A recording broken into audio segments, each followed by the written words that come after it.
In the quiet, rural town of Alba, Texas, a horrific tragedy unfolded in the early hours of March 1st, 2008.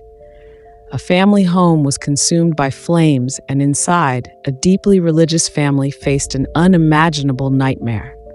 The Caffey family, Terry, Penny, and their 3 children, Erin, Matthew, and Tyler, were known for their devotion to their church and their love for music. But what happened that night shocked the nation, not just for its brutality, but because of who was behind it. Today, we're diving into the heartbreaking story of the Caffey family, a case that raises chilling questions about love, rebellion, and the devastating consequences of one teenager's choices.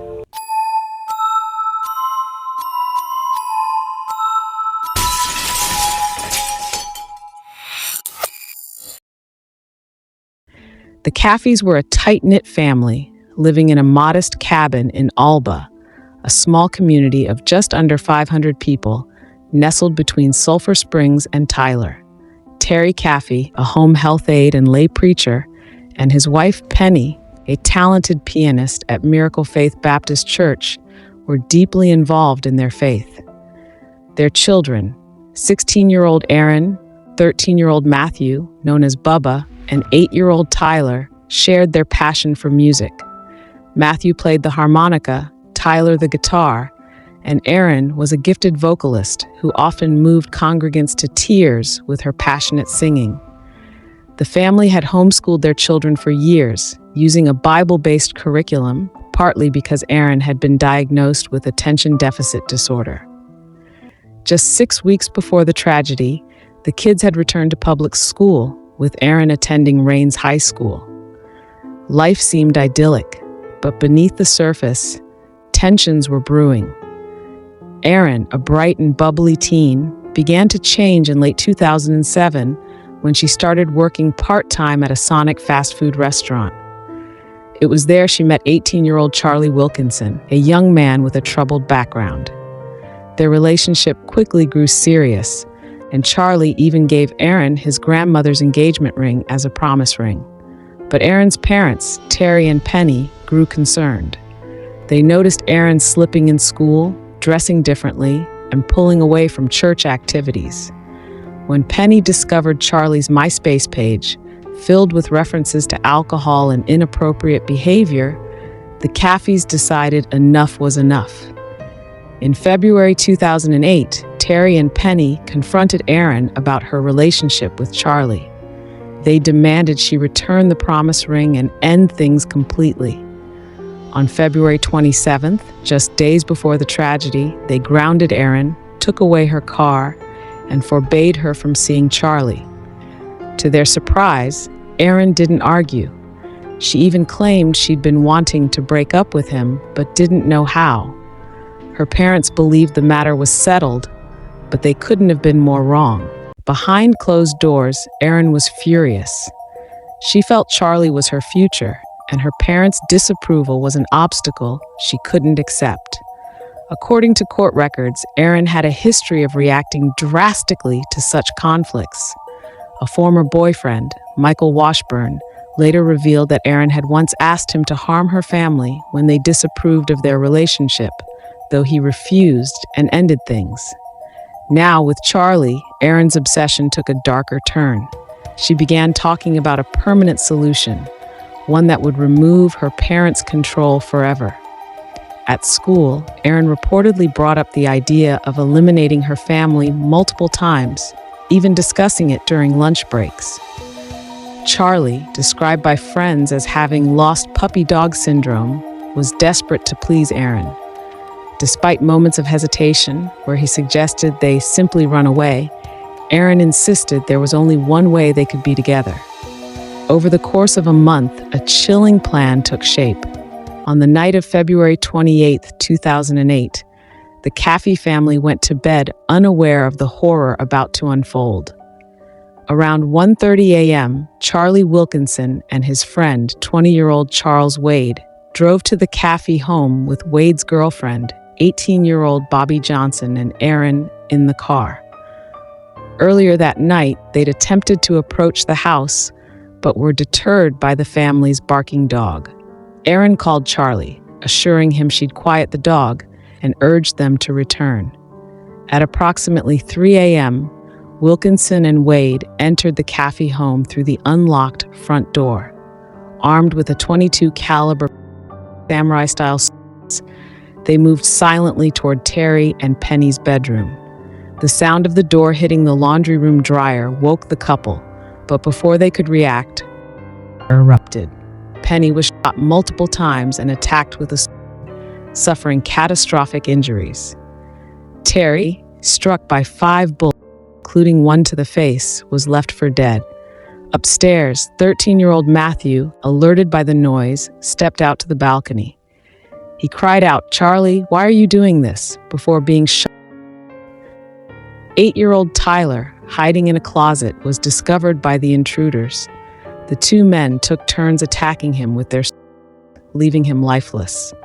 The brutality was unimaginable, driven by a desire to leave no witnesses. Wilkinson and Wade then grabbed a suitcase Erin had packed, along with a lockbox of money, Terry's wallet, and Penny's purse.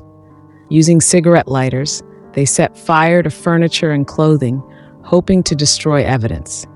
As flames engulfed the cabin, they fled, with Erin and Bobby waiting in the car. Terry Caffey, miraculously alive despite his injuries, crawled 500 yards through the woods to a neighbor's house where he collapsed. Neighbor Tommy Gaston called 911, and emergency responders arrived to find the Caffey home ablaze.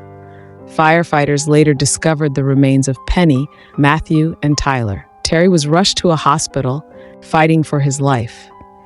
Initially, Erin was thought to be a victim, possibly kidnapped. But as investigators pieced together the evidence, a shocking truth emerged. Charlie Wilkinson was quickly identified as a suspect, and when authorities located him, they found Erin with him in a trailer. She claimed she'd been abducted, but her story unraveled. Wilkinson, Wade, and Johnson were arrested, and all 3 pointed to Erin as the mastermind. According to the arrest affidavit, the group had discussed the plan multiple times, with Erin insisting her parents had to be removed for her and Charlie to be together. Wilkinson claimed Erin had promised him money from a lockbox, and Wade was allegedly offered $2,000 to assist. Erin's calm demeanor and conflicting statements raised red flags. Less than 24 hours after the tragedy, all 4 suspects were in custody, charged with 3 counts of capital murder. The small town of Emory was left reeling, struggling to comprehend how a 16-year-old girl could orchestrate such a tragedy. Erin, tried as an adult, accepted a plea deal in January 2009, receiving 2 consecutive life sentences with a minimum of 40 years before parole eligibility, meaning she'll be 59 before she can apply. Charlie Wilkinson and Charles Wade also took plea deals, receiving life sentences without parole. Bobby Johnson, who remained in the car, was sentenced to 40 years, with parole eligibility after 20. Remarkably, Terry Caffey, still recovering from his injuries, requested that prosecutors not seek the death penalty for Wilkinson and Wade. Guided by his faith, he believed they deserved a chance to find remorse. Despite the unimaginable loss of his wife and sons, Terry chose forgiveness, a decision that would define his journey forward. Terry Caffey's story of survival is one of resilience and faith. In the years since, he's remarried, adopted children, and become an ordained minister, sharing his story in schools and churches across the country. He's written a book, Terror by Night, detailing the tragedy and his path to forgiveness. Terry continues to visit Erin in prison, where she's held at a high-security facility in Gatesville, Texas. He believes she was manipulated by Charlie, a vulnerable teen under the influence of a controlling figure. In a 2016 interview with Piers Morgan for Killer Women, Erin, then 24, expressed regret, calling her actions stupid and a result of bad choices. She admitted to being shocked and hurt by Charlie's betrayal, but struggled to fully accept responsibility, leaving many to question her sincerity. A mental health counselor who evaluated Erin described her as highly manipulative, noting her ability to deceive even seasoned professionals. The Caffey family tragedy remains one of the most shocking cases in Texas history, a reminder of how quickly love can turn to obsession and how far someone might go when they feel trapped. For Terry Caffey, it's a story of loss, but also of hope, proving that even in the darkest moments, forgiveness can light the way forward. For Erin and her accomplices, it's a life defined by consequences, a warning of the irreversible impact of one fateful decision. What do you think about this case? How does a teenager go from a church choir to planning such a tragedy? Share your thoughts in the comments.